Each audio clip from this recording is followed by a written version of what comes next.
The information in this video is for spiritual practice only. It is intended to help support the viewer's spiritual journey and a more fulfilling and overall healthier experience of life. It is not personal counseling or advice and guarantees no specific outcomes. No individual should use the information in this video for self-diagnosis or treatment, or as a replacement for medical, psychological, or practical care. In other words, this is spiritual practice. Always consult with an appropriate professional for specific advice and counsel for your individual situations as needed. Blessed be, and enjoy. Mark Angelo Lyons, Drawing the Circle Productions.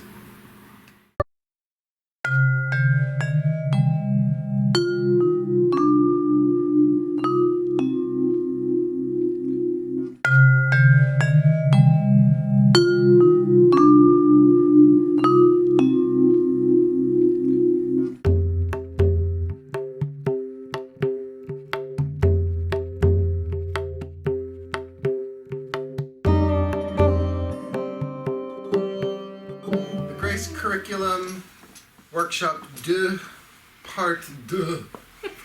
Oh my goodness. We're going to start with a prayer, but not the prayer that's on the board yet. Before I go there, remember these gateway graces.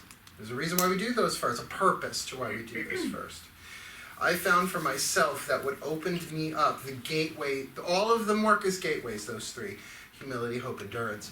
But what I really needed was the grace of endurance, because once I did start interacting with other humans, I had to endure the empathic feelings that I was getting. We'll talk about that. So that's why we're going to do this prayer first, to sort of set ourselves up, because you know what? The majority of humanity is not parading through the room right now, so I think we're safe. Not to mention the amount of wards on this building. We got more wards and protective charms. We're pretty good. So again, get yourself ready to pray, whatever that's like. I'm going to add something a little new. Dearest God, Goddess, hover over us. Hover over us, rise from within us, that we may enter clearly and cleanly into the grace of reverence, not just in our discussions, but in our experiences. Grant us the grace of humility to know that we do not really know the essence of reverence. We may know the word, we may know a meaning, but we do not know the entirety of this grace. But we are willing to. We are willing to know, willing to experience the grace. Give us the grace of humility so we can walk into this innocently, knowing that we don't know.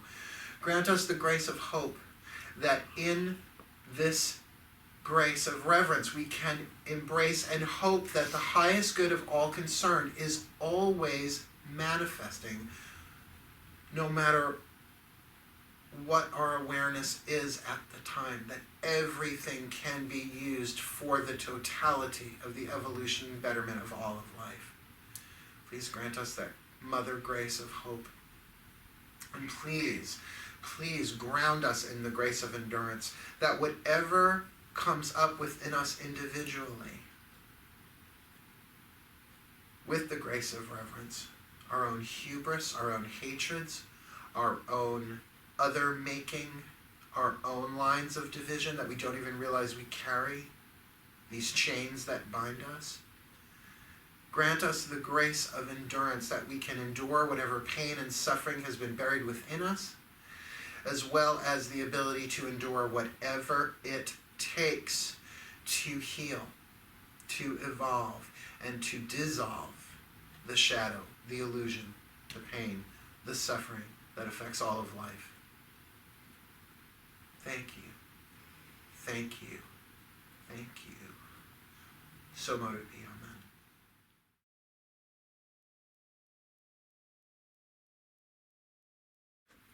The truth of the matter is that part of the reason why we pull back from the idea, let alone the experience, of the reverence for all life, which sounds nice on paper, is that we will have to confront not just our own wounds, pain, and suffering, but the wounds, pain, and suffering, not just of humanity, but perhaps even of the planet itself.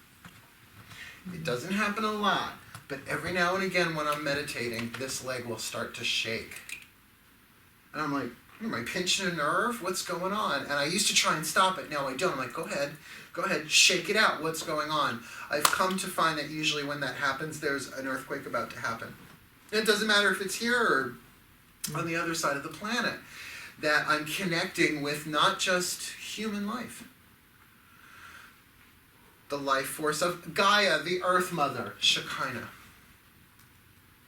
So there are times where the empathic skill, and again, let's talk empathy. Oh, Goddess, grant me the grace of empathy, the grace of endurance to not slap every empath across the face and say, snap out of it. Here's my issue with empaths. First of all, do you need all that black eyeliner? No. They're so goth. They're so emo. I'm an empath. Well, I want to lock you in a room full of puppies and see what happens. Are you going to gravitate towards the sad puppy and empath off of it? Plus them a black banana and I'm done with it. Right? Empathy is a diagnostic skill that, of course, you can have a physical empathy. There are some healers, not all of them, I'm not going to say every healer does this, but there are probably a handful of healers on this planet who really have physical empathy down, where they may not call it that, but they can feel what's going on. Now, we can all do that to an extent. If you watch somebody stub their toe really badly, and you're in the same space and time, don't you just kind of go like that yourself? Ooh, now, a part of that may be sympathy, because you know what it's like to stub your toe or whatever. Like, I do sympathize with people who get migraines. I don't have traditional migraines. I have a spinal thing that pinches, and so it's a little bit different. But I can sympathize with that. But also, I don't do hands-on healing with people who have migraines. Unless I have nothing to do for the next 48 hours after the client is done, because it goes right in. So it's not so much that I healed them as I sort of took on their stuff. Yeah? So that's part of it, this empathy to say, oh, what I am feeling, 2% of what's coming up might be about me, but the other 98% might be about all of life or all of humanity. That's what this stuff can undo. It may seem personal, and maybe a portion of it is.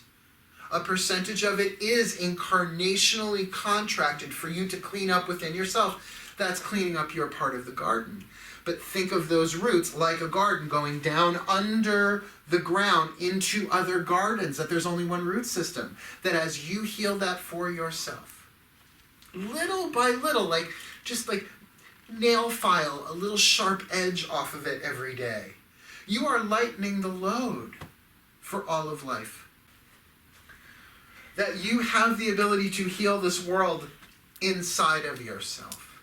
And the grace of reverence doesn't plug you into the system, reveals that there is a system that you cannot be separated from. Isn't that different? That I have to plug myself into the psychic root chakra net. Tuning, buffering. Oh, got it. Zzz. That you may able to undo something within yourself that prevents war or violence. Do you get how powerful you are? Not all powerful, but not powerless either. These graces, you could say, are emanations or gifts of the spirit through the soul to aid your personality to help humanity in all of life. So the grace of reverence at its core. I'm not giving you pages and pages of prayer. I have pages and pages of prayer on this stuff. I'm trying to give you simple so that you can write your own. I want you to take the seeds of these prayers and make them your own and add words to them and add your own creativity to them. Make them your own. Rewrite them. All right, so here's the prayer. Do with it what you will. Dearest God, Goddess, all that is. Now I want to say, you could put in whatever form of higher power. You could say higher power. Dear X variable of spirit. hey, I don't think they care. Right? Please grant me the grace of reverence so I may see and experience the sacredness of all life. Now I hyphenated that so that you could make it holiness of all life or oneness of all life, so that you really can find the words. Because some days you're going to be like, you want me to feel the sacred? I don't even like these people. But maybe the oneness of it, maybe the interconnectedness of it, maybe that I can work with a little bit. But please grant me the grace of reverence so I may see. Now see not just with the physical eyes, but really get it. Oh my God.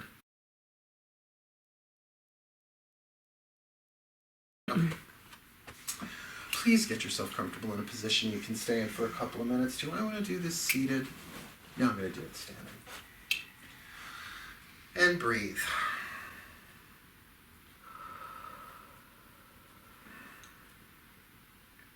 And we're going to add a little something to this I'm getting in the moment. So do breathe yourself into the present moment.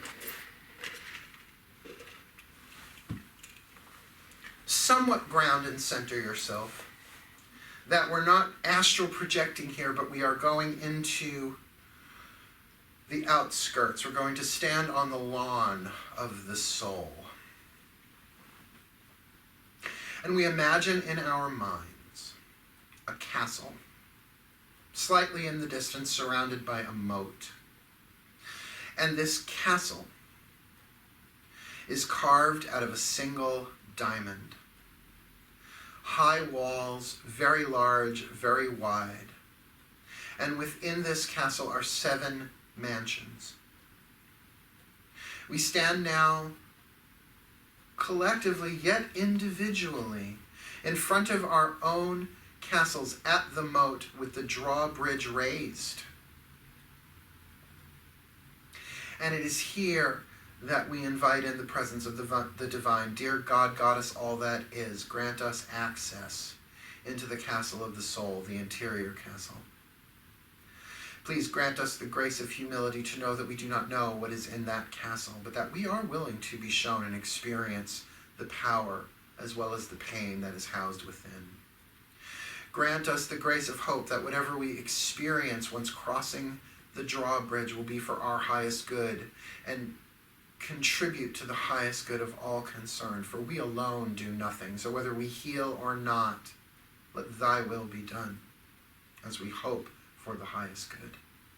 And grant us the grace of endurance, that we may endure the light and the truth within this castle, as well as whatever is necessary for us to walk our paths, even if it's baby step by baby step, that we are able to endure what is necessary for our individual and collective healing. Thank you. Thank you.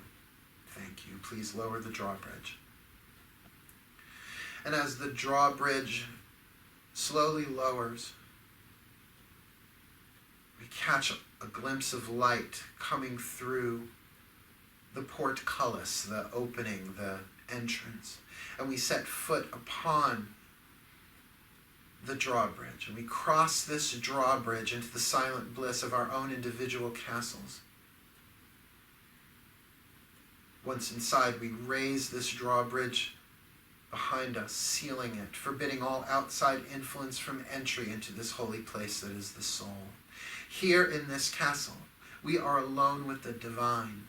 Under the divine's light and companionship, we discover the depth and beauty of the soul. Here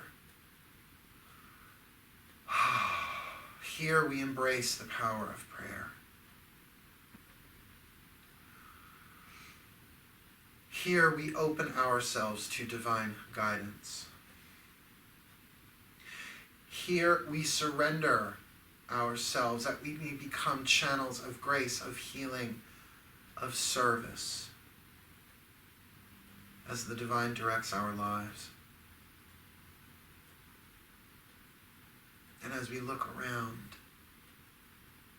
we see a central courtyard connecting these 7 mansions. For me, I can only speak for me, they go in a semicircle starting at the left, arcing in a semicircle to the right, one for each color of the rainbow. So there's a red mansion, an orange, a yellow, blue, green, indigo, violet. That the red for me is made of red brick and red jasper and ruby and garnet, etc., etc. So now we turn our focus, however you see it, to that first mansion. And as we move towards it, the gates, the doors open, and we are led through a hallway.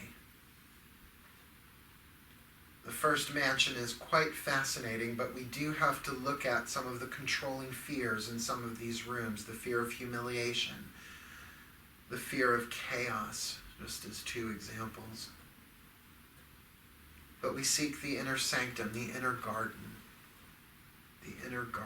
at its center. And perhaps you feel a gentle breeze. Perhaps you sense the scent of earth, of fertile soil. As we come into something like an atrium, except no ceiling, no glass ceiling, with a great tree. You could call this the tree of life, you could call it Yggdrasil. It is the extension of the one into the many, the root of all of life that we cannot see beneath the soil, but its extensions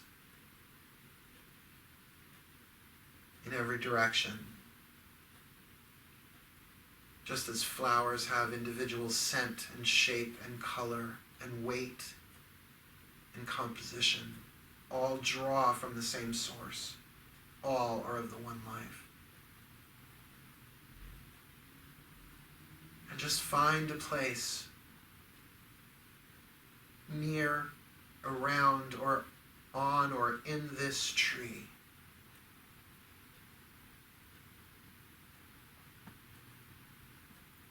and allow your root to not merge with, but to feel the oneness with. That the same spirit that fuels this tree fuels you and always has. It's nothing new. And it is from here we pray. Dearest God, Goddess, all that is, help me, flood me with the grace of reverence, for I would know this grace within me, for I would walk this grace silently in this world, walking lightly, that I may be not at the effect of this world, but more and more at cause. I can be cause. That I experience not the interconnectivity of life, but my oneness with it. That I am no better or worse than any other manifestation of life. Because we are all one.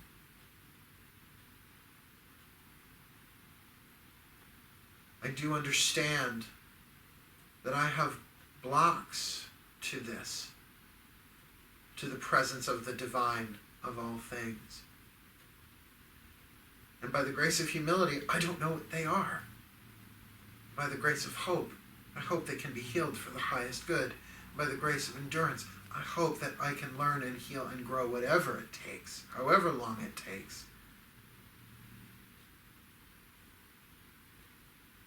Please grant me this gift of reverence, that I may be a blessing on this world, that I may be a force of grace, that I may be used as an instrument of divine intervention, that I heal as well as all of us heal. That where I walk is sacred ground, because all ground is sacred. All I encounter are holy, because there is only one holy child of the divine. I pray now, perhaps stronger than ever before, that this move past concept and pierce me to the level of my soul, to the level of my cells.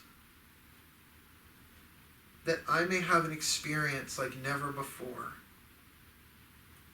that will transform my perception of all of life, that I can be truly helpful, and that every act of forgiveness heals all. That when I remember my holiness, I remember it for all of life. Not just the humans, not just the animals, all of life.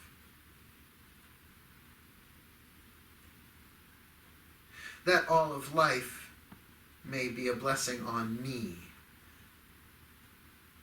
at the same time that I am being a blessing on all of life. May my roots become the roots of the world tree, the roots of Yggdrasil, the roots of the tree of life, because they already are. May I know this on a visceral level, that no matter who I come across in human form, in human life, that they are family, if not me, if I'm not ready to experience them as my true self in another form, that we are all related. We are all related. We are all part of the divine family. Everyone a brother and sister. And of course we pray now in a prayer we might regret, but bring us those members of the family that hold for us in incremental steps the opportunity for our own grace of reverence to heal us, to prepare us, our own highly individualized curriculum that is in benefit to the highest good of all.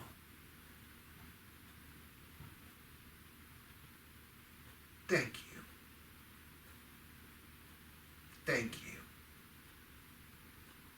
Thank you. And now we just breathe. Put your awareness into your root chakra. And if you need a word, just grace of reverence or grace. Just focus your awareness there. And breathe into the root. Breathe it up. Breathe it down.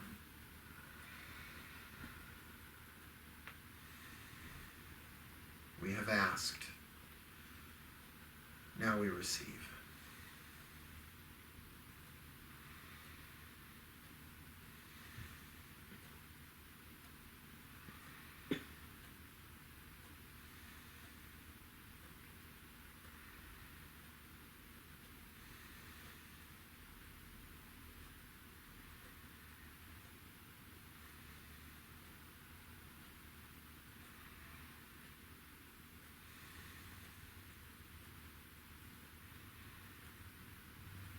So mote it be, amen.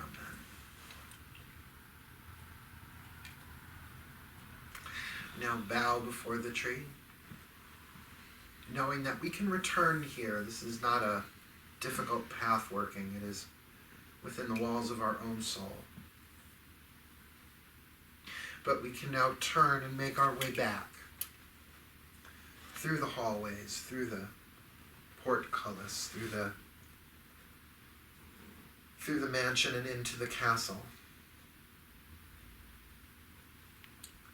And though we will return to this castle in part 3, for now, we ask that the drawbridge be lowered.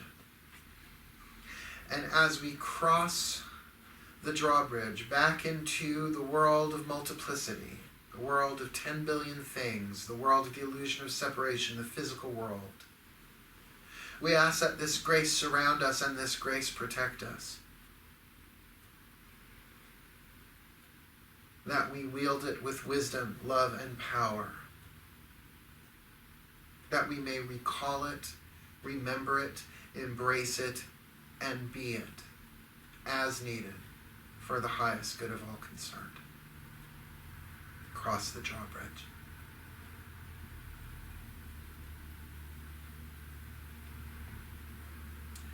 When you set foot off of it, now ask that the drawbridge be raised until we come again.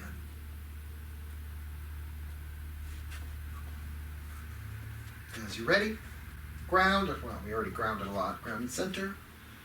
Wiggle fingers, wiggle toes, and as you're ready, make your way back into the room.